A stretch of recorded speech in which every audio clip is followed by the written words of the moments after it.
네, 반갑습니다. 네, 네, 또 어제 이어서 오늘 또 만났습니다. 네, 저는 좋아요. 여러분하고 함께 이렇게 말씀 나눌 수 있어서 너무 좋은데요. 여러분은 어떤지 모르겠습니다. 좋습니다. 네, 감사합니다. 네, 저는 제가 나누고 있는 내용들이 너무나 중요하다고 생각하는데 여러분들도 그렇게 이해가 되시는지 잘 모르겠어요. 네, 어제 이어서 한번 또 이 말씀을 가지고 우리 인생을 한번 돌아보는 그런 시간이 되었으면 좋겠습니다. 성경에 보면 예수님이 비유로 하신 말씀이 많잖아요. 사복음서에 보면 비유로 하신 말씀 가운데 똑같은 주제인데 세 번 반복하는 내용이 우리가 방금 읽었던 누가복음 15장에 나옵니다. 알고 계시죠? 이 반복한다는 거는 왜 반복할까요? 중요하니까 반복하겠죠. 누가복음 15장에 보면 세 가지 비유가 나오잖아요. 잃어버린 양의 비유 나오고, 그 다음에 잃어버린 드라크마 비유가 나오고, 마지막으로 돌아온 탕자 비유. 둘째 아들이 나갔다가 돌아오는 이 세 가지 비유가 나오잖아요. 유대인들은 어떤 내용을 강조할 때 반복을 하는데 똑같이 반복은 하지 않습니다. 약간씩 이제 바꾸어가면서 이제 반복을 합니다. 오늘 본문도 그런 내용입니다. 처음에는 잃어버린 양에 대해서 비유했다가 그 다음에 잃어버린 드라크마 비유로 설명했다가 다시 또 잃어버린 둘째 아들에 대해 하고 있죠. 그러니까 히브리인들의 문화 기법이에요. 중요한 거 강조할 때 반복을 하는데 똑같이 반복 안 하고 약간씩 변경시키면서 이제 반복을 하고 있죠. 똑같이 하면 약간 좀 지루하잖아요. 그러니까 지루하지 않게 하려고 약간씩 변형시키면서 반복을 합니다. 히브리인들의 그 문화 기법인데, 근데 그 세 가지 비유를 보면 왜 이 비유로 말하는지 설명해 나왔어요. 15장 7절에 보니까 왜 이 잃어버린 양 비유를 말하냐면 내가 너에게 이르노니 이와 같이 죄인 한 사람이 회개하면 하늘에서는 회개할 것 없는 의인 99으로 말미암아 기뻐하는 것보다 더하리라. 왜 비유로 말씀하지? 이유를 설명해 놓았죠. 또 뒤에 보면 드라크마 비유를 이제 결론 지으면서 이렇게 말하죠. 10절에 보니까 내가 너에게 이르노니 이와 같이 죄인 한 사람이 회개하면 하나님의 사자들 앞에 기쁨이 되느니라. 왜 비유로 말씀하시는지 이유를 설명해 놓았죠. 하나님의 관심은 잃어버린 양들이 돌아온 것에 있습니다. 하나님의 관심에 우리가 우리의 관심을 맞추어 살아간다면 정말 바르게 잘 사는 것이라고 할 수 있겠죠. 하나님의 관심은 저기에 있는데 우리는 딴 데 관심을 가지고 살아간다면 하나님 보시기에는 좀 안타깝겠죠. 그러니까 하나님의 관심이 어디에 있는가, 우리가 하나님의 관심에 우리도 관심을 가지고 살아간다면 정말 잘 사는 거겠죠. 그러니까 잃어버린 한 영혼, 여러분들의 남편 될 수도 있고요. 여러분의 친척이 될 수도 있고, 이웃일 될 수도 있고, 관심을 갖고 살아가기를 이 비유를 통해서 이렇게 강조하고 계십니다. 자, 오늘은 이 전도 열심히 해야 된다. 이제 그 내용을 가지고 설교하려고 하는 건 아니고요. 이 세 가지 비유가 잃어버린 영혼에 대한 하나님의 관심인데, 특별히 집을 나갔다가 돌아온 이 둘째 아들의 비유가 깊은 의미가 있습니다. 이 깊은 의미를 한번 어제 이어서 또 이렇게 연결해서 한번 생각해 보려고 합니다. 이 잃어버린 이 둘째 아들이 돌아온 이 내용을 이해를 하기 쉽게 하기 위해서 두 가지 달라고 이렇게 한번 생각해 볼 수가 있습니다. 이제 이 비유에서 사람이 세 명 나오잖아요. 그죠? 누구누구 나와요? 아버지, 큰아들, 작은아들. 이 세 명의 이 세 명의 인물이 나오는데 첫 번째 제가 단락에서 첫 번째 대지에서 큰아들, 작은아들 한번 우리가 비교해서 생각해 보기를 원합니다. 무슨 의미가 있을까? 그 다음에 아버지 입장에서 한번 우리가 좀 생각해 보기를 원합니다. 이 비유를 예수님 말씀하실 때는 엄청난 의미를 가지고 말씀하신 거잖아요. 그러니까 이 비유가 무슨 의미일까 한번 우리가 좀 깊이 좀 이게 들여다보자는 거죠. 세상적인 기준으로 보면 큰 아들과 작은 아들 중에 누가 더 좋은 아들이에요? 큰 아들이죠. 둘째 아들은 아버지의 재산을 죽기도 전에 달라고 해서 나가서 화랑방탕하게 다 탕진했잖아요. 근데 큰 아들은 그렇게 하지 않고 아버지와 함께 열심히 일하고 있으니까 세상적인 기준으로 보면 큰 아들이 훨씬 더 좋은 아들이죠. 훌륭한 사람이죠. 근데 성경은 잘 읽어보면 세상적인 기준과 다르다고 말씀하고 있어요. 그런 포인트를 우리가 성경 읽으면서 찾아내야 되는 거죠. 하나님의 입장에서, 그 다음에 아버지 입장에서 두 아들을 이제 비교해 보면, 이 작은 아들은 아버지의 재산을 낭비한 탕자이기는 하지만 지금 현재는 자신의 잘못을 깨닫고 회개하고 아버지께로 돌아왔습니다. 아버지의 품이 얼마나 좋은지를 깨닫고 아버지에게로 돌아왔습니다. 하나님도 회개하고 하나님께로 돌아오기를 기다리신다라고 우리 본문을 통해서 지금 말씀하고 계시는 것입니다. 이제부터 하나님 아버지와 관계가 회복되었기 때문에 점점 이제 자라가면 되는 거예요. 과거가 중요한 것이 아니고 이제 돌아왔으니까 아버지와의 관계가 회복됐기 때문에 이제 자라가면 되는 거죠. 그러니까 여러분들의 과거가 아픔일 수 있지만 중요하지 않아요. 왜냐하면 지금부터가 중요한 거예요. 지금부터. 과거에 내가 뭔가 이렇게 실수해서 넘어졌고 내가 손해보았고 억울했고 뭐 이런 것들이 있을 수 있잖아요. 살아오면서. 그거는 지나갔어요. 우리가 더 이상 그거는 우리가 어떻게 할 수가 없어요. 우리 영역이 아니에요. 근데 지금부터 내 미래는 내가 살 수 있는 거잖아요. 자유의지를 가지고. 그러니까 지금부터가 중요한 거죠. 그러니까 둘째 아들은 아버지의 품이 얼마나 좋은지 깨닫고 돌아왔어요. 이제 아버지의 관계가 회복됐어요. 그러니까 지금부터 이제 작은 아들은 아버지와 함께 살아가면 되는 거잖아요. 그러니까 우리들의 삶도 마찬가지죠. 과거의 삶, 아픔이 있고 상처가 있지만 그거는 아프긴 하지만 돌이킬 수도 없고 이제 우리 영역이 아니에요. 그거는 이미 지나갔어요. 지금부터가 중요한 거죠. 자, 그러면 큰아들은 어떠한가? 아직까지 아버지와의 관계가 회복되지 않은 것으로 보입니다. 아버지의 마음을 잘 알지 못합니다. 아버지의 것이 자신의 것이라는 것을 알지 못하고 있습니다. 동생이 죽지 않고 살아서 돌아왔는데도 기뻐하지 않고 있습니다. 아버지의 마음을 잘 헤아린다면 아버지처럼 동생이 살아서 돌아온 것을 함께 기뻐해야 마땅합니다. 근데 기뻐하지 않잖아요. 아버지가 동생 죽었다고 생각했던 동생이 돌아와서 송아지 잡고 옷 입혀주고 가락지 끼워주고 신발 신기고 잔치해주고 하는 것이 못마땅히 하잖아요. 그러니까 아버지의 마음을 이해를 못하는 거죠. 그러니까 이 큰아들은 아버지의 관계가 회복이 아직 되지 않은 거죠. 큰아들이 집을 나가지도 않고 아버지의 마음을 잘 헤아리고 성숙한 아들이 되면 좋겠지만 우리 인간들은 있잖아요. 그렇게 선하지 않습니다. 그렇게 실력이 있지 않습니다. 그래서 로마서에서 말씀하잖아요. 모든 사람이 죄를 범하였음에 하나님의 영광에 이르지 못하다니 의인은 없나니 하나도 없으며.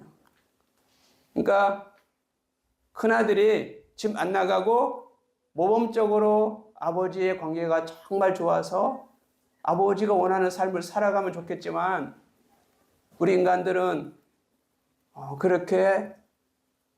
그런 존재로 태어나지 않았습니다. 그러니까 인간은 이 두 큰아들과 작은아들 두 부류밖에 없는 거예요. 제3의 아들이 있어가지고 둘째 아들처럼 집 나가지도 않고 허랑방탕하게 살지도 않고 집에서 열심히 아버지 돕는데 둘째 아들이 돌아왔을 때 너무너무 좋아하고 아버지의 마음으로 그럴 만한 사람은 땅에 없다는 거예요. 그 성경에서 이 두 아들을 비유하면서 인간에게 두 가지로 분류하고 있는 거죠. 그래서 현재 상태로 볼 때는 큰 아들보다는 작은 아들이 아버지의 마음에 더 든다고 할 수 있을 것입니다. 하나님께도 마찬가지겠죠. 이제 작은 아들은 돌아왔으니까 이제 자라가면 되는 거죠. 로마서 5장 20절에 보면 죄가 더한 곳에 은혜가 더욱 넘쳤나니라고 하는 구절이 있습니다. 죄가 더한 곳에 은혜가 더욱 넘쳤나니. 이 성경 구절을 잘못 해석해서 계속해서 죄를 지어도 된다는 뜻은 아니죠. 자신이 죄인인 것을 깨닫고 아버지께로 돌아오면 은혜가 더욱 넘친다는 의미입니다. 자신이 죄인인 것을 깨닫지 않고는 십자가를 통과해서 아버지께로 갈 방법이 없습니다.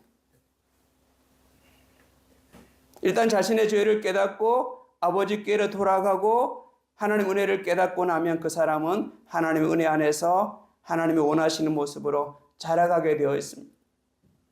만약 우리가 자라가고 있지 않다면, 우리 신앙이 자라가고 있지 않다면 거듭나지 않았다고, 태어나지 않았다고 볼 수가 있겠죠. 우리가 반드시 거듭나면, 다시 태어나면 자라가게 되어 있습니다. 이와 관련한 내용이 로마서 7장 8장에 나와 있는데 나중에 한번 제가 그 부분을 따로 빼서 한번 설명을 좀 드리겠습니다. 그 부분이 너무 중요하기 때문에 제가 결론 부분에 가서 그 내용을 한번 꼭 여러분들과 나누고 싶습니다. 너무나 중요한 내용이기 때문에. 그러니까 오늘 본문에서 작은 아들이 아버지의 마음을 더 기쁘게 한다라고 보는 것이 맞습니다. 죄가 더한 곳에 은혜가 더욱 넘쳤나니 로마서 5장 20절의 말씀처럼 둘째 아들이 여기에 해당한다고 볼 수가 있죠. 죄가 더한 곳 은혜가 더욱 넘쳤나니, 죄를 지으면서 자기의 존재를 깨달은 거죠. 자기의 실존을. 아버지의 품을 떠나는 것이 얼마나 비참한지를 깨달은 거죠. 이 세상 살아가는 사람들을 곰곰이 한번 보세요.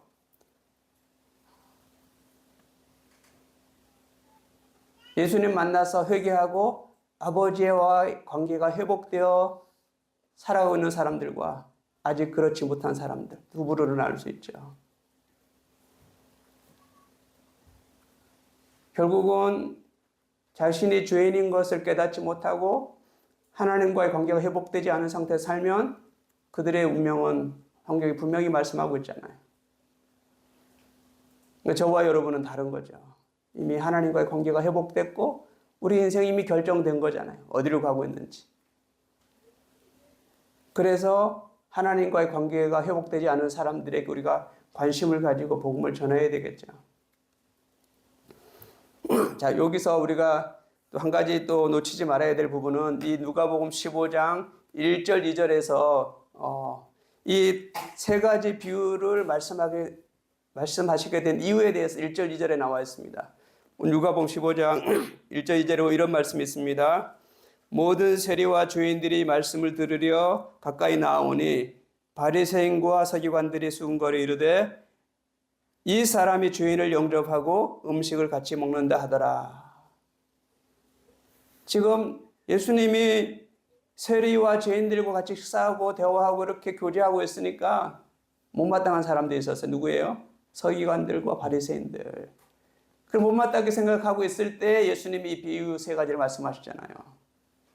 그러면 서기관과 바리새인들은 큰아들일까요? 작은아들일까요? 큰아들이죠. 세리와 죄인들은 작은아들. 하나님은 나는 죄가 없다, 나는 의인이다, 나는 완벽하다 생각하는 서기관과 바리새인들을 기뻐하시는 것이 아니고 내가 죄인이구나 깨닫고 회개하는 죄인들, 세리들을 더 기뻐한다라고 이 돌아온 탕자 비유를 통해서 우리에게 말씀하고 있는 거죠. 저와 여러분은 죄인이고 세리들이죠. 그렇지 않아요? 우리 삶을 돌이켜보면 서기관과 바리새인처럼 완벽하다고 우리가 말할 수 있습니까? 우리는 죄인임에도 불구하고 하나님 불러주셨죠. 그래서 하나님의 자녀로 거듭나게 된 거죠. 자, 두 번째로 아버지에 대해서 한번 생각해 보겠습니다. 제가 오늘 설교 제목 뭐라고 했죠? 하나님의 자신감. 두 번째 단락이 이제 중요한데요. 본문에서 아버지는 하나님이라는 것을 우리가 잘 알고 있습니다. 그죠? 이 하나님에 대해서 아버지로 이렇게 표현을 했습니다. 아버지는 둘째 아들이 재산을 나누어 달라고 했을 때 안 된다고 야단치지 않고 원하는 대로 나누어 주었습니다. 여러분이 만약 아버지라고 그러면 어떻게 할 것 같아요? 안 돼, 임마! 안 돼, 이놈아! 내가 시퍼렇게 살아있는데 어떻게 감히 살아있는데 재산 달라고 그래? 이렇게 말할 수도 있겠죠. 유대인들은 절대로 죽기 전에 자식이 부모한테 재산 나누어 달라고 할 수가 없습니다. 근데 이 아버지는 나누어 줬어요. 큰아들, 작은아들. 왜 그랬을까? 나누어 주지 않았다면 재산을 낭비하는 일은 없었을 것입니다. 그러나 평생 동안 큰아들처럼 아버지의 품이 얼마나 소중한지를 알지 못하고 살았을 것입니다. 그렇죠? 만약 안 나가봤으면 그냥 집에서 그냥 예전에 살던 대로 살았으면 큰아들처럼 살았을 거라는 거죠. 아버지의 입장에서는 재산을 낭비하는 일이 있더라도 제대로 된 작은 아들을 얻고 싶었을 것입니다. 작은 아들이 낭비한 재산보다도 아버지의 마음을 제대로 깨달은 작은 아들이 더 소중했던 것입니다. 이 비유의 핵심 포인트라고 할 수가 있죠. 작은 아들이 허랑방탕하여 탕진한 재산보다 아버지의 마음을 깨닫고 돌아온 작은 아들이 훨씬 더 소중하다는 거예요. 성경에 깊은 의미가 있는 내용이죠. 자, 어제 제가 말씀드린 것처럼 다시 또 창세기로 넘어가서 한번 또 생각해 보겠습니다. 아담과 하와가 선악을 알게 하는 나무 열매를 따먹지 못하도록 하나님은 얼마든지 막을 수 있었을 것입니다. 그렇죠? 천사를 세워서 열매를 따먹지 못하도록 지키게 하든가 아니면 따먹으려고 할 때 소리를 질러서 아담! 안 돼! 라고 막을 수 있었겠죠. 아니면 목에 콱 걸려서 못 삼키게 하든가 하나님 분명히 막을 수 있었습니다. 그러나 하나님 그렇게 하지 않으셨습니다. 저는 이 부분에서 하나님의 큰 그림이 있다라고 제가 어제 말씀드렸습니다. 큰 그림이 있는 거예요. 그렇게 하지 않은 것은 다시 말해서 오늘 본문과 비교해보면 하나님의 자신감이라고 할 수 있는 거예요. 하나님의 자신감. 허용한 거예요. 한번 해봐. 하고 싶은 대로 한번 해봐. 너희들 하고 싶은 대로 한번 살아봐. 자신감을 가지고 하나님 우리에게 자유의지를 주신 거예요. 엄청나게 성경에 중요한 내용이죠. 우리를 컨트롤 가능한 존재로 만들지 않으시고 자유의지를 주시고 한번 살아봐. 너네 하고 싶은 데 살아봐. 어떻게 되는지.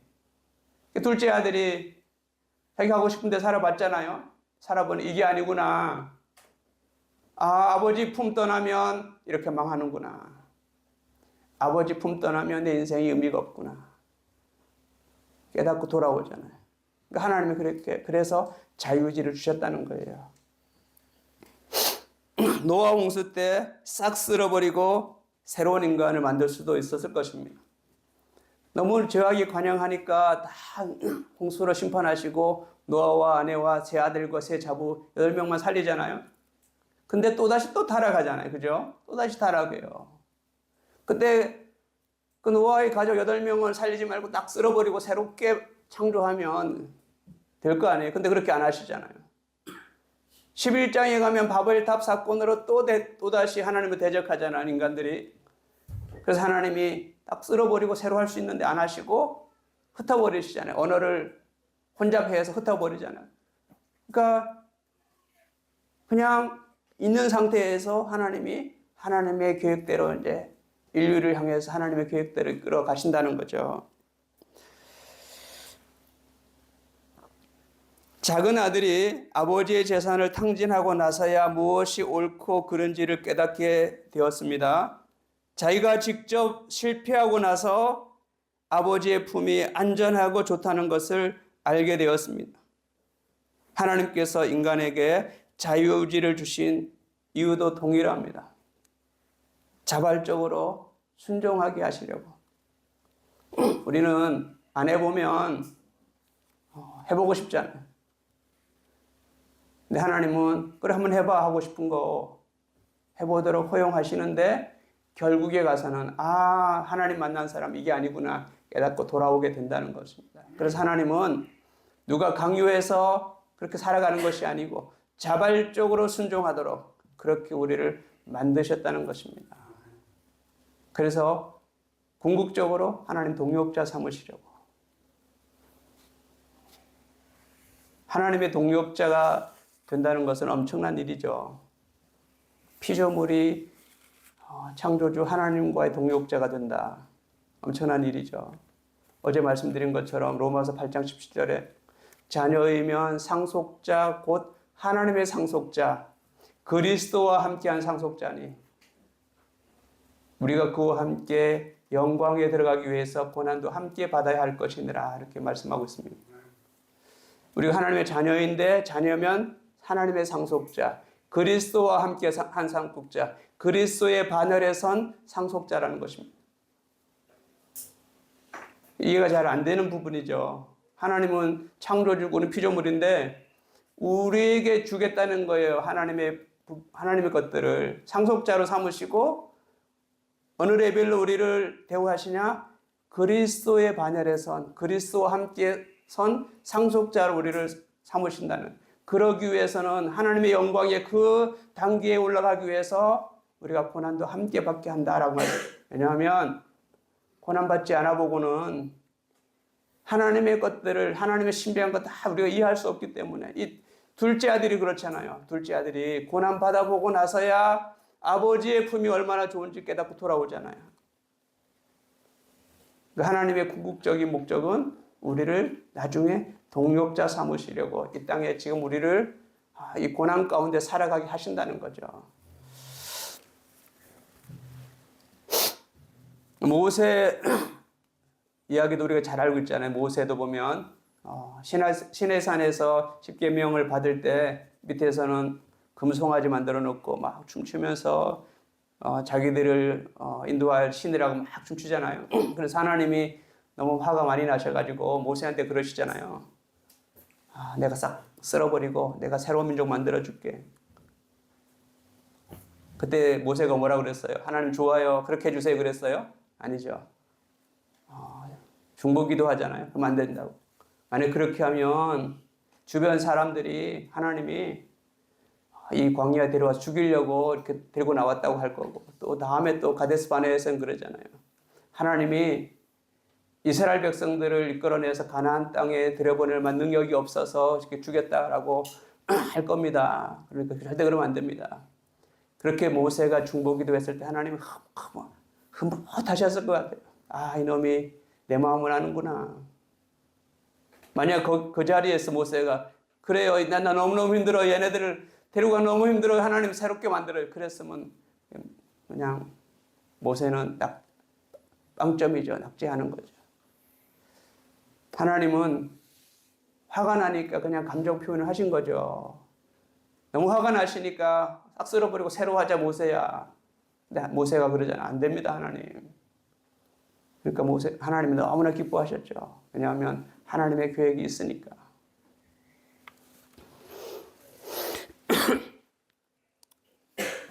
이것은 자유의지와 깊은 연관이 있습니다. 하나님은 우리가 즐겨 자원하여 순종하기를 원하십니다. 강제로 억지로 우리가 복종하는 것을 원하시지 않습니다. 그래서 계시록 3장 20절에 우리가 잘 알고 있는 구절이죠. 요한계시록 3장 20절. 뭐죠? 볼지어다 내가 문 밖에서도 두드리노니 문을 열면 내가 그 안으로 들어가서 그와 더불어 먹고 그가 나와 더불어 먹겠다 그러잖아요. 요한계시록 3장 20절은 불신자들에게 한 말씀인가요? 신자들에게 하는 말씀인가요? 요한계시록 3장 10절은 라오디게아 교인들에게 한 말씀이잖아요. 그죠? 라오디게아 교인들을 책망하면서 하신 말씀이에요. 그러니까 신자들에게 하는 말씀이라고요. 예수님이 우리 마음 밖에서 두드린다고요. 문 열어줘. 내가 들어갈게. 들어가서 나와 더불어 먹자. 계속 우리 마음을 두드리고 계신다는 거죠. 그러니까 예수님은 우리 마음을 막 열어젖히고 들어오시는 분이 아니고 문 열어줘 내가 들어갈게 우리의 의지를 존중하시는 분. 문 여는 건 내가 해야 된다는 거잖아요. 강제로 절대로 안 하십니다. 우리를 그만큼 존중한다는 거죠. 열어봐 내가 들어갈게. 들어가서 같이 먹고 한번 해보자. 나와 함께 네 인생 살아보자. 이렇게 말씀하고 있는 거죠. 성령님은 우리 안에 들어와서 내주하시죠. 떠나지 않으시죠. 근데 예수님은 바깥에서 우리 바깥에서 문을 두드린다고 말씀하고 있잖아요. 나와 더불어 같이 먹고 살자고. 하나님은 오랜 시간 동안 기다리면서 우리가 스스로 깨닫고 하나님의 말씀에 순종하고 성숙해 가기를 기다려 주십니다. 오랜 시간 기다려 주십니다. 한평생이 될 수도 있고요. 죽기 전에 예수 믿을 수도 있고 일찍 깨달았으면 정말 멋진 인생을 살아가겠죠. 우리 젊은 우리 장로님들 일찍 깨달았으니까 큰 축복이죠. 내가 지금 어디를 향해 가고 있고 내가 어디에 서 있고 내가 어떻게 살아야 되는지 일찍 깨달은 사람들은 정말 축복이죠. 하나님 우리를 조종이 가능한 로봇으로 만드신 것이 아닙니다. 우리에게 자유의지를 주셨고 우리가 스스로 선택하고 결정하는 인격체로 우리를 만드셨습니다. 이것을 우리는 아담이 불순종해서 선악을 알게 하는 나무 열매를 따먹는 사건에서 우리가 잘 알 수 있습니다. 하나님께 반항할 수 있는 자유까지도 주셨습니다. 십자가 사건은 인간이 하나님께 반항한 사건이잖아요. 피조물이 하나님을 죽인 사건이잖아요. 그 자유까지도 주셨어요, 우리한테. 그러니까 엄청난 분이죠, 하나님은. 한번 해봐. 나 죽여봐, 한번. 뒤집잖아요, 하나님이. 인간이 하나님을 죽였잖아요, 십자가 사건은. 근데 하나님 그걸 뒤집으시잖아요. 그러니까 우리가 감히 하나님의 생각에 다 이룰 수가 없다는 거죠. 그래서 바울이 로마서에 오 깊도다 하나님의 지혜에 풍요하며 그리고 감탄하잖아요. 그러니까 인간은 하나님을 반항해서 하나님을 죽였지만 인간의 모습으로 오신 예수님 성자 하나님을 죽였지만 하나님은 그것을 뒤집어서 새로운 일을 시작하시는 그런 분이라는 거죠. 그런데 타락한 인류를 다시 회복시키시는 내용을 살펴보면 하나님의 또 다른 계획이 있다는 것을 우리는 알게 됩니다. 타락한 인간들이 예수님을 만나서 온전한 변화를 경험하기를 원하십니다.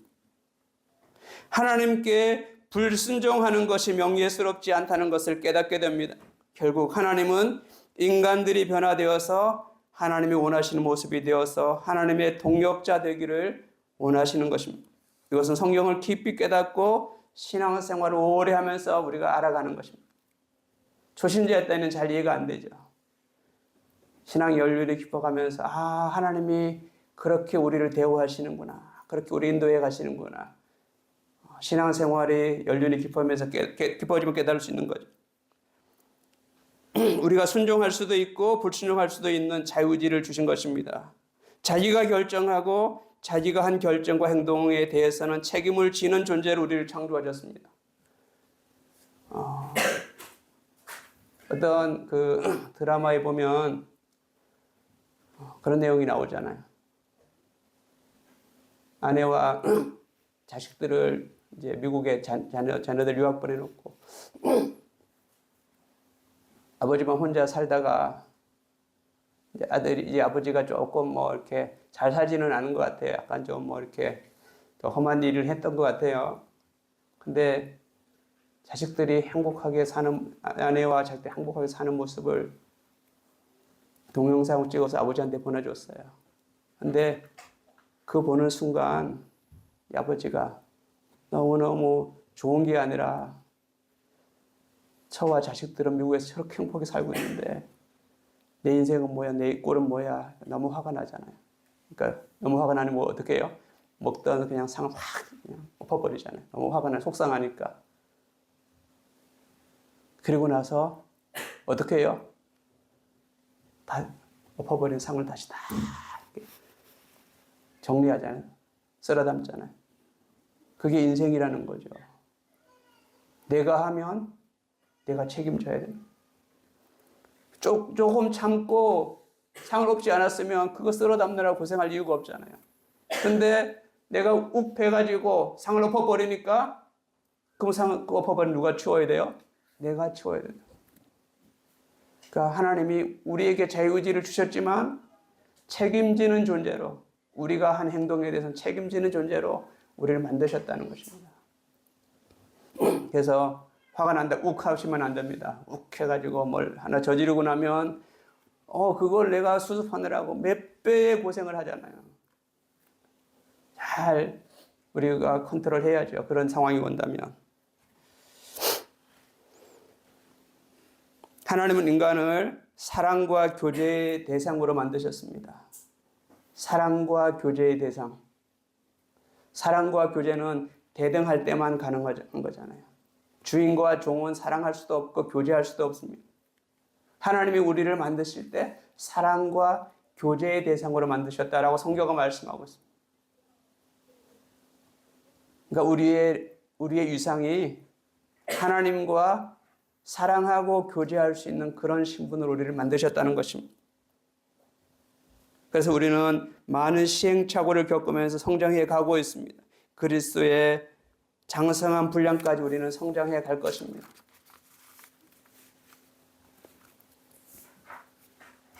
자, 앞에서 잠깐 말씀드린 로마서 7장, 8장 내용을 잠깐 제가 오늘 좀 설명을 하려고 하는데요.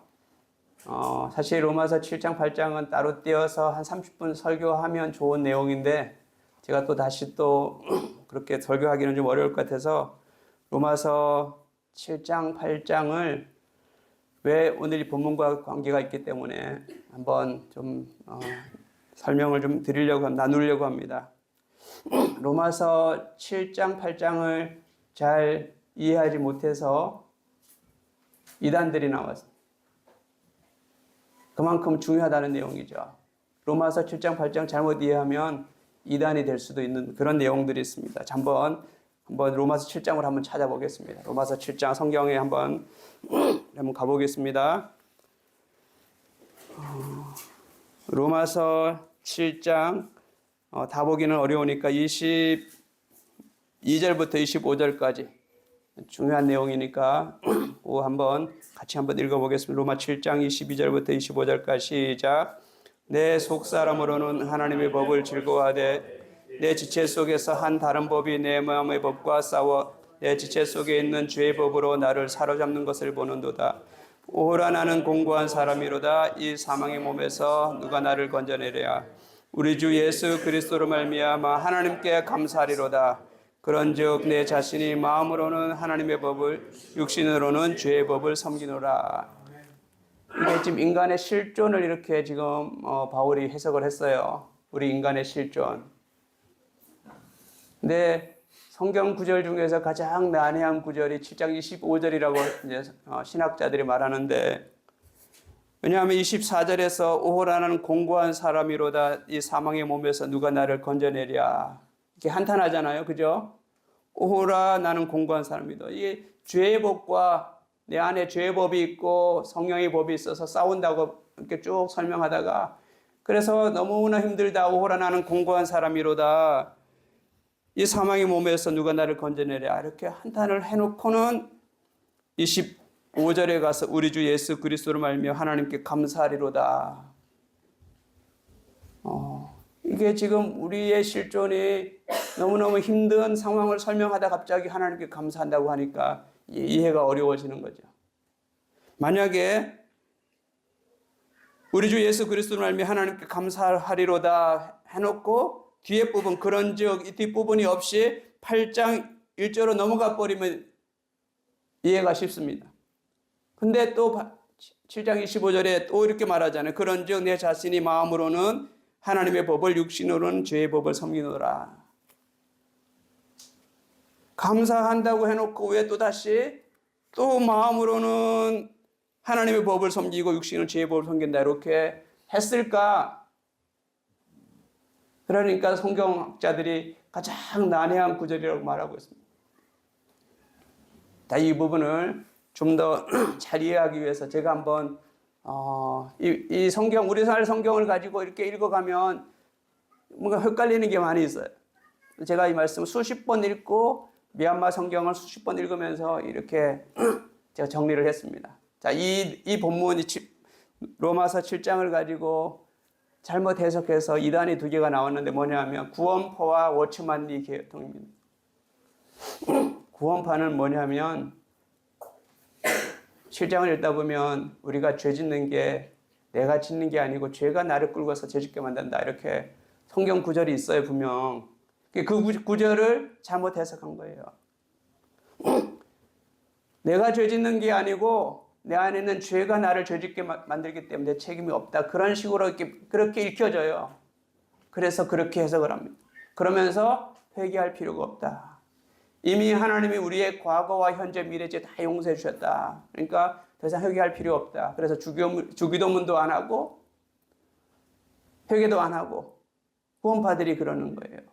근데 성경은 우리가 죄 짓는 게 죄가 우리를 끌고 가서 죄 짓는 게 한다라고 성경 구절이 있지만 회개해야 된다고 성경은 말씀하고 있고 그런 걸 통해서 우리가 죄와 싸우면 성화되어 간다고 성경은 분명히 말씀하고 있음에도 불구하고 잘못 나간 거죠. 한 구절을 가지고 그냥 그거에 꽂혀가지고 죄짐은 회개할 필요 없다까지로 나가버린 거예요. 극단적으로. 잘못된 거죠. 죄지면 회개해야죠. 아파해야죠. 그러면서 이 죄지면 나한테 손해구나. 죄지면 아프구나. 죄지면 내가 힘들구나. 다음부터는 하지 말아야 되겠구나. 깨달으면서 하나님 말씀에 순종하게 되고 성화되어 가는 것이 올바른 성경 해석이죠. 근데 구원파에서 그거를 놓쳐버린 거죠. 미얀마에도 구원파가 들어와서 많은 교회들 혼란스럽게 했습니다. 전 세계에 나가 있죠. 성경 구절 잘못 해석하니까. 또 하나의 이단은 뭐냐면 워치만리 계통. 워치만리 계통은 예수 믿으면 육에 속한 부분이 다 사라지기 때문에 영에 속한 사람이기 때문에 더 이상 죄 짓지 않는다. 그렇게 가르쳤습니다. 그럼 얼마나 좋겠어요? 예수 믿고 나면 죄와는 전혀 상관이 없이 완전하게 천사처럼 되어서 그렇게 죄 안 짓고 살아갈 수 있다면 얼마나 좋겠어요? 근데 오늘 로마서 7장을 보면 아니라고 말씀하고 있습니다. 아니라고. 그리고 우리가 실제로 살아보면 그게 아니라는 것을 우리가 알고 있습니다. 만약에 오체만리 그 사람들처럼 그 신앙을 그렇게 가르쳐 받아들였다면 얼마나 갈등이 심하겠어요. 예수 믿는 사람들이. 끊임없이 내 안에서 죄가 올라오고 있는데 얼마나 괴로웠겠어요. 성경을 잘못 해석한 거죠. 성경은 예수 믿은 저와 여러분들이 육에 속한 부분과 영에 속한 부분이 같이 있다고 말씀하고 있습니다.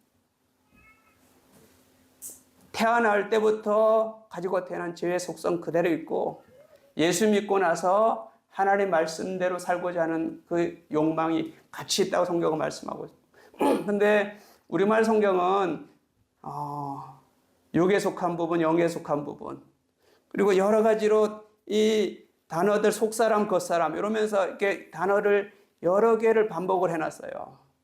그러니까 이 로마서 7장을 읽으면서 우리말 성경은 어렵다 자꾸 생각이 드는데 미얀마 성경은 속사람, 겉사람, 영에 속한 부분, 육에 속한 부분 이거를 단어를 바꾸지 않고 딱 두 단어로 딱 구분해놨어요. 자띠 바까띠 하고 위닝 바까띠, 자띠 바까띠, 위닝 바까띠. 자띠 바까띠는 우리가 태어날 때 가지고 있는 속성, 위닝 바까띠는 거듭난 속성, 이 두 가지가 계속 싸우고 있다라고 미얀마 성경을 번역을 했어요. 그러니까 훨씬 쉬워요, 미얀마 성경은. 우리가 예수 믿고 거듭나면 전에는 하나님 몰랐을 때는, 말씀 몰랐을 때는 그냥 내 원하는 대로 살면 되잖아요. 그냥 내 욕망대로, 내 속성대로, 태어난 본성대로 살면 되잖아요. 근데 예수 믿고 나니까 하나님의 말씀이 그게 아니라고 가르쳐 주잖아요.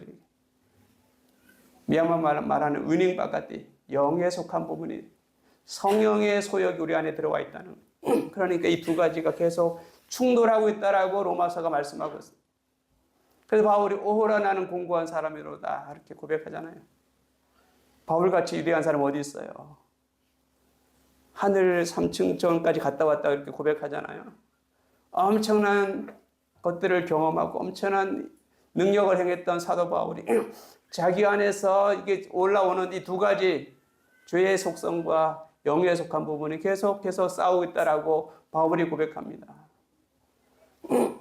그래서 이 7장 24절이 이해가 안 되니까 신학자들이 어떻게 또 해석을 하냐면 바울의 마음이 아니고 로마 교회에 편지를 보낼 때 로마 교회의 상황이 이방인들과 유대인들이 싸우고 있었기 때문에 이거는 유대인들의 마음을 표현한 것이다 이렇게 또 살짝 넘어가서 해석을 하더라고요. 신학자들이. 제가 볼 때는 그게 아니고 그냥 바울의 마음을 고백한 거예요. 바울의 마음을.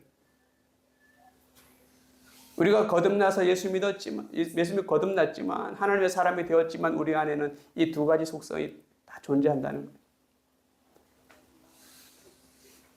자, 그러면 제가 24절 25절에서 오호나 나는 공고한 사람이로다 이 사망의 몸에서 누가 나를 건져내려 해놓고 25절에 우리 주 예수 그리스도로 말미암아 하나님께 감사하리로다. 왜 이 감사하다고 고백했을까? 육에 속한 부분과 영에 속한 부분이 싸우니까 힘들잖아요, 우리가 사는 게. 근데 왜 바울이 감사하다고 고백했을까? 저는 이렇게 두 가지로 이렇게 정리해 보았습니다. 예수 그리스도로 말미암아 하나님의 마음으로 하나님의 법을 따르고자 하는 욕구가 소망이 생겼기 때문이다. 전에는 죄의 법을 따르고자 하는 욕망만 있었는데 전에는 그냥 내 욕구대로 죄의 욕망대로 사는 그런 존재였는데 이제는 내가 갈등을 겪긴 하지만 하나님의 법을 따라서 말씀을 따라서 살고자 하는 영의 속성이 내 안에 들어와서 내가 이거를 싸워서 이길 수 있는 일을 하나님 주셨기 때문에 감사하다. 그렇게 저는 한 가지로 해석을 하고 또 한 가지는 속사람과 겉사람이 싸우는 것이 우리들을 위해서 유익하다. 그래서 하나님께 감사하다. 너무 어렵죠? 속사람과 겉사람이 싸우는 것이 우리를 위해서 유익하다. 왜 유익할까요? 저는 선악을 알게 하는 나무 열매를 하나님이 에덴 동산에 주시고 인간이 그것 때문에 넘어지고 죄 가운데 빠지고 지금 우리의 실존을 생각해 보면 예수 믿고 나니까 선과 악이 구분이 되잖아요. 무엇이 선하고 무엇이 악한지. 예수 믿고 나서 내가 이렇게 살면 안 되겠구나. 구분이 돼야 안 돼요? 되잖아요. 하나님이 우리 안에서 두 가지 이 욕망이 갈등하며 싸우면서 결국은 우리가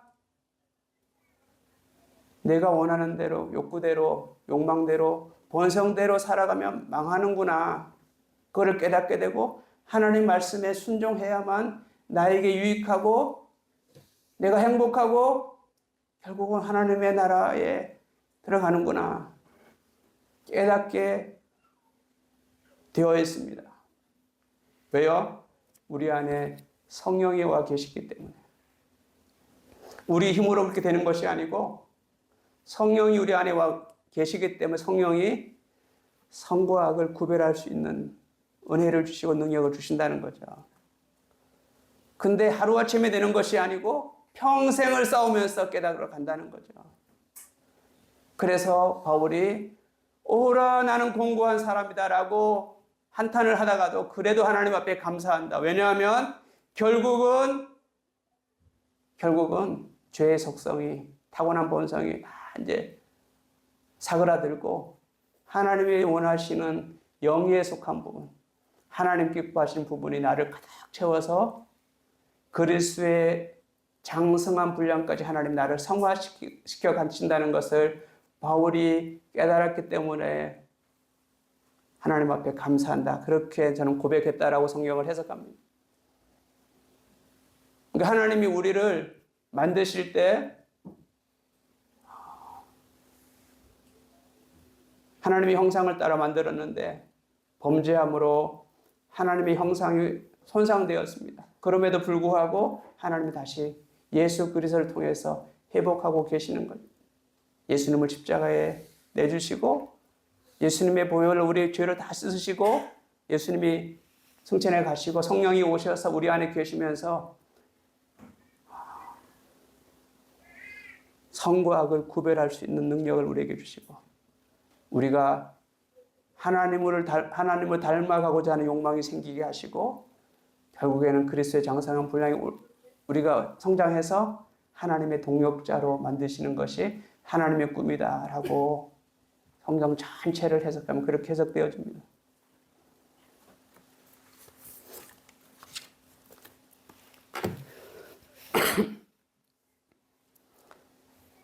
결국에는 우리들이 겉사람 죄성은 줄어들고 속사람 좋은 성품이 승리하게 될 것입니다. 왜냐하면 성령께서 우리 안에서 일하시기 때문입니다.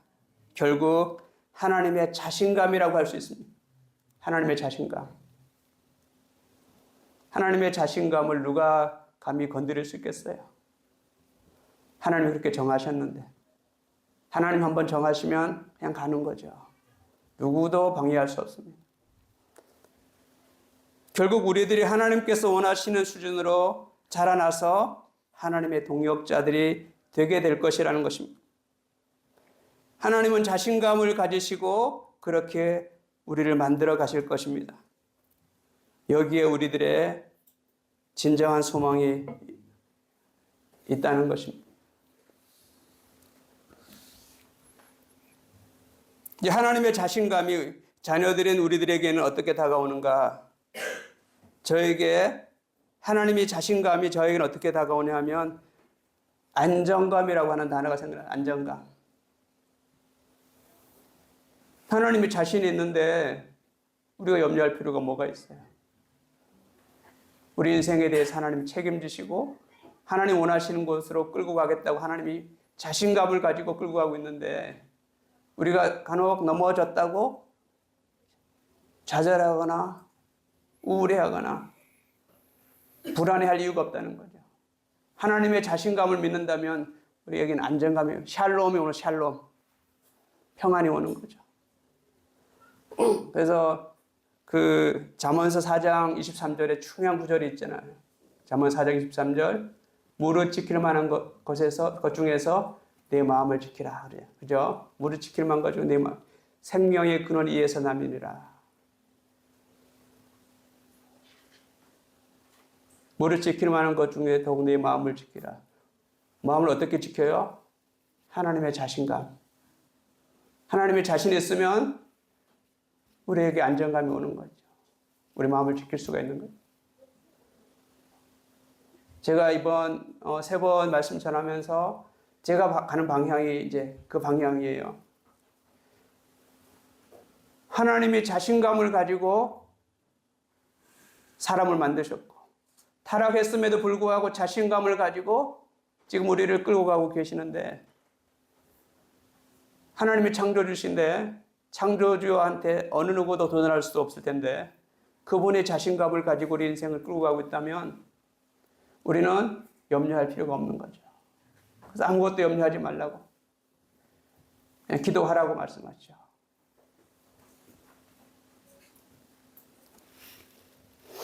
하나님께서 우주 만물을 창조하시고 통치하시고 심판하시는 분이라는 것은 다 알고 있습니다.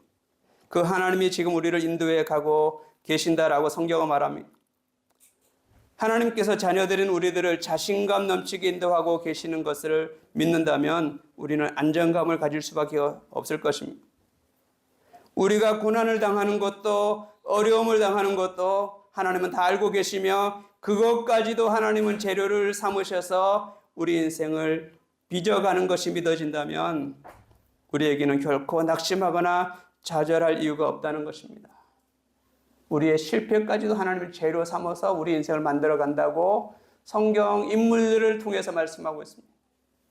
성경 인물들을 잘 우리가 공부해 보면 그들의 실패까지도 하나님은 재료 삼아서 그 인생을 만들어 가시잖아요. 그래서 저는 성경 중에서 인물 중에서 좋아하는 인물이 하나가 있는데 누구냐면 야곱이지. 야곱의 인생을 들여다보면 우리하고 비슷한 게 너무 많습니다. 그런데 하나님은 야곱을 통해서 엄청난 일을 하시잖아요. 실패는 많이 했지만 어렵게 살았지만 혹시 여러분들 가운데 나도 야곱 같은 사람이다 하는 생각하는 분들도 있을 거예요. 욕심이 많고 뭔가를 성취하고자 하는 그런 욕망도 많고. 근데 하나님은 그것까지도 실패하는 것까지도 하나님은 사용하셔서 야곱의 인생을 만들어 가십니다. 로마서 8장 28절 우리가 잘 알고 외우고 있는 말씀이죠. 우리가 알거니와 하나님을 사랑하는 자 그 뜻대로 부르심을 입은 자들에게는 모든 것이 합력하여 선을 이룬다. 중요한 구절이죠. 하나님을 사랑하는 자, 그때로 부르심을 입은 자들, 하나님의 자녀들, 우리를 말하잖아요. 그 자녀들은 모든 것이 합력해 선을 이루어 가신다라고 하나님이 선언하셨습니다. 하나님 자신감을 가지고 그렇게 우리 인생을 이끌어 가실 것입니다. 혹시 마음에 힘든 부분이 있다면 오늘 우리가 나눈 이 말씀을 꼭 마음에 붙들고 그렇게 살아갔으면 좋겠습니다. 한번 옆에 분들하고 한번 인사 한번 좋겠어요. 한번 옆에 이렇게 인사하면 하나님 자신감을 가지고 내 인생 이끌어 가신대 한번 얘기해 보세요. 하나님 자신감을 가지고 내 인생 이끌어 가신대.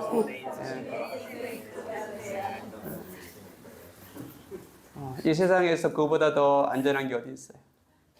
하나님의 자신감 가지고 내 인생 이끌어 가시겠다 약속하셨는데 이게 복음이죠. 제가 이 말씀 준비하면서 제가 설교 시간에 꼭 얘기해야 되겠다 한 내용이 있습니다. 제 아내한테 얘기하고 싶어요. 제 아내한테. 박윤희 선교사님 염려하지 마세요. 하나님께서 자신감 가지고 우리 인생 이끌어 가실 것입니다. 여러분 인생 마찬가지고요. 두려울 것이 없습니다. 죽으면 천국 가는데 뭐가 두려워요? 이미 구원받았는데. 그리고 하나님이 우리 안에 성령으로 오셔서 나를 이끌고 가신다는 것이 믿어지는데 뭐가 두려워요? 선과 악을 구별할 수 있는 능력도 주셨는데 하나님의 아버지의 마음이 우리 안에 들어와 있는데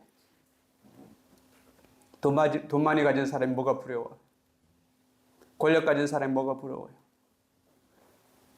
우리가 부러운 사람들이지. 그렇지 않아요? 우리가 부러운 사람. 다른 사람들이 우리를 부러워해야 된다는 거죠. 왜냐하면 하나님의 자신감을 우리가 알았기 때문에 하나님이 이런 분이시구나. 그렇게 우리 인생을 만드시고 이끌고 가고 계시는구나.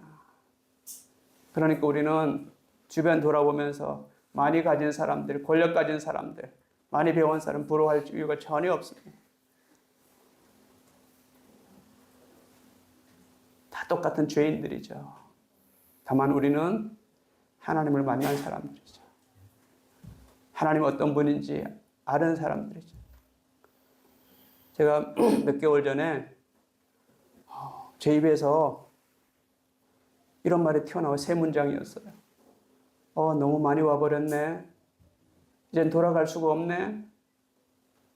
내가 너무 많은 것을 알아버렸네. 생각도 안 한 내 말이 튀어나온 거예요. 너무 많이 와버렸네. 돌아갈 수가 없네. 너무 많은 것을 알아버렸네. 신앙적인 고백이더라고요. 너무 많이 왔어요. 하나님께로. 돌아갈 수 없어요. 이제는. 하나님에 대해서 너무나 많은 걸 알아버렸어요. 가는 거예요. 우리는. 그냥 가면 되는 거예요. 넘어질 수도 있어요. 실패할 수도 있고 아플 수도 있어요. 하지만 하나님 믿고 가는 거예요. 우리 인생. 뚜벅뚜벅. 그게 우리 인생입니다. 아까 우리 박형서 목사님 대표 기도할, 처음에 기도할 때 그렇게 기도했잖아요. 우리 인생이에요. 뚜벅뚜벅 가는 거예요. 이미 결론은 다 나 있어요. 중간 과정은 다 몰라요. 그냥 중간 과정을 뚜벅뚜벅 가는 거예요. 가다 보면 하나님이 원하시는, 하나님이 목표한 곳에 우리가 가 있을 겁니다. 왜냐하면 하나님이 그렇게 디자인하셨기 때문에 그렇습니다. 하나님 디자인하신 것을 누가 바꿀 수가 있겠어요? 엄청난 일이죠. 하나님이 그렇게 디자인하셨기 때문에 우리는 그냥 믿고 가는 거예요. 이 믿어진다는 것이 은혜고 축복이죠. 깨달아진다는 것이 은혜고 축복입니다. 너무 말씀 길어지면 안 되니까 오늘 이 정도로 하고요. 또 저녁에 하나님이 또 어디까지 우리를 끌고 가기를 원하시는가 다시 한번 또 말씀 나누면 좋겠습니다. 오늘 우리가 나눈 말씀이 여러분들의 마음에 잘 새겨져서 자기 마음을 잘 지키시고 어려움이 있을 거예요. 제가 미리 말씀드려 어려움이 있습니다. 설교하는 저는 없을 줄 아세요? 많습니다. 저도 많아요. 순간순간 사단이 공격합니다. 너가 뭔데 공격합니다. 그렇지만 이 말씀 붙드는 거죠. 사단을 향해서 선포하는 거죠. 아침에 일어나서 우울하면 내 영혼을 향해서 내 영혼아 내가 어찌하여 내 속에서 불안하게 하는 거 명령합니다. 그리고 또 힘을 얻습니다. 말씀 붙들고. 그게 우리 인생이에요. 제가 이렇게 이런 좋은 내용 설교하니까 맹성교사는 저런 갈등 없겠지. 아니에요. 천만에. 저도 있습니다. 싸우면서 가는 겁니다. 우리 인생은. 왜냐하면 이미 우리의 결과 꼬리는 이미 정해졌기 때문에 가는 거예요. 가다 보면 이런 일 저런 일 겪을 겁니다. 하나님이 자유의지를 주셨기 때문에 한번 열심히 살아보세요. 그 대신 내가 한 것에 대한 책임을 져야 합니다. 내가 수습해야죠. 잘못한 거는. 그게 우리 인생입니다. 여러분의 인생을 하나님과 함께 멋진 인생 살아가시기를 주님의 이름으로 축복합니다. 아멘. 기도하겠습니다. 하나님 감사합니다.